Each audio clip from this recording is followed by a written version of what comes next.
Um, so this is converting from standard form to vertex form. Um,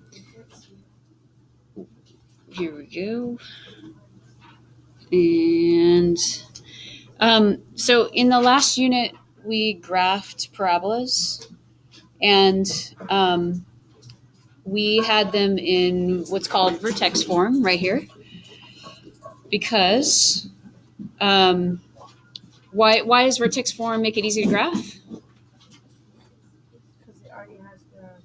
You can see the vertex. The vertex is what?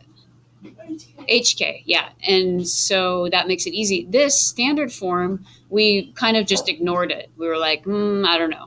Maybe you could make a table. Maybe you could find the X and Y intercepts, but no real fast way to do that. So what we're going to do is follow these steps. We're going to move this constant out of the way, factor out A if it's not 1, complete the square, and be careful to balance the other side of the equation.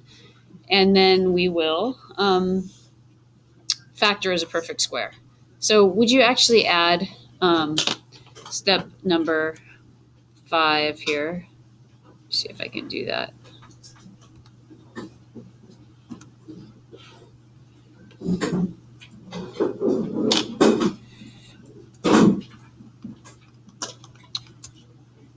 No, I can't. I'll write it here. So step 5 is factor as a perfect square.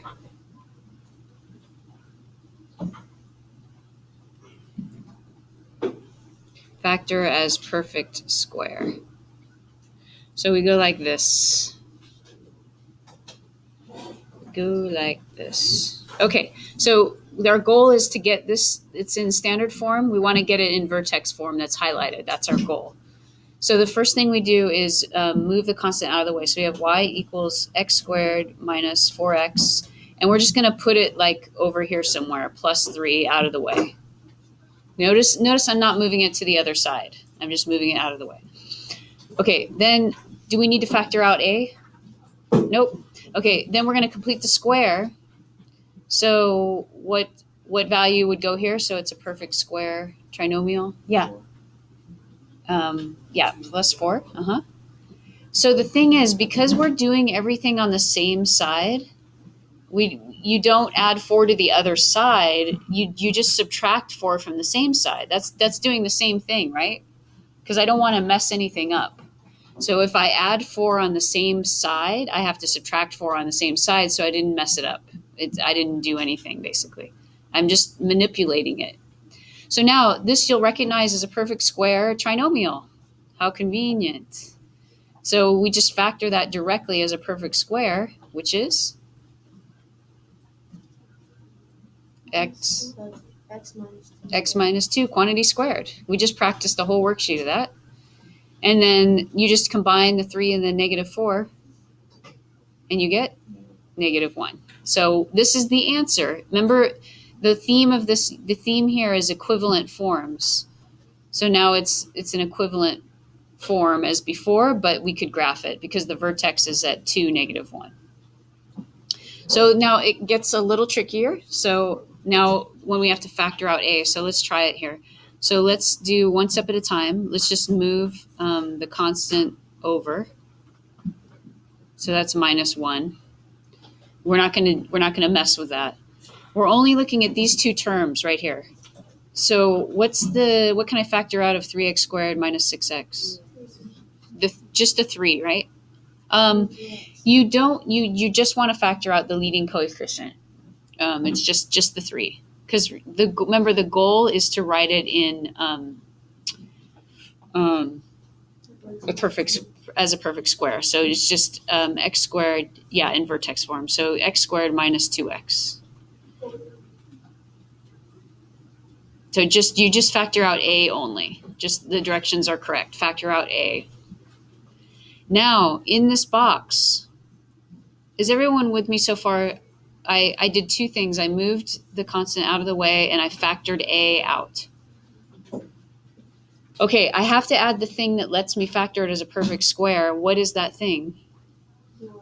The magic number is plus 1, because it's half of the middle term squared, right? B over 2 squared. Now, Yeah, it's not -1. That's what's even trickier. What did I actually add when I said +1 here? Yeah, I added 3 because of the distributive property, right? See the 3 distributes to each of these? Yeah.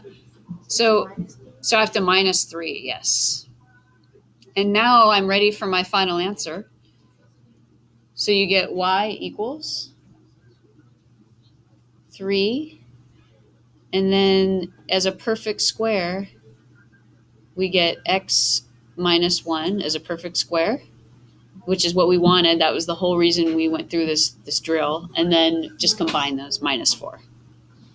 So that's our final answer. We took it in standard form, and now we can graph it. We know where the vertex is, and then we could just get one other point and graph it. So one more time practicing. So let's move the C out of the way, and that is a minus there. So minus 5x, and then just move the +2 out of the way.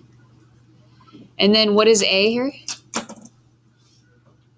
-1. So you got to factor out a negative out of these. So it becomes x squared plus 5x. And then this is +2. Oh boy. Okay. So half of this middle term is 5/2, right? 5/2. If you square 5/2, you get 25/4. So we add 25/4.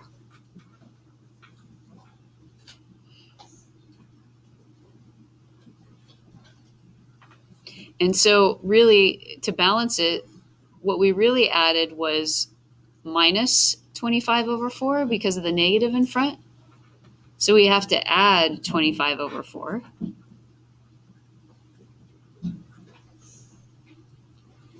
And this isn't going to be so bad, and you're allowed to use your calculator. You can put fractions in on your calculator. So this factored, you know the pattern. So it's just x plus 5/2. It's always going to be half of this middle coefficient. It's basically the thing that it's b/2, basically. And now you can on your calculator, or I'll do it by hand. You just get a common denominator of 4. So 2 is the same as 8/4, right? And then we're going to add 25/4. So that should be 33/4. And that's your final answer. This would be as hard as they get.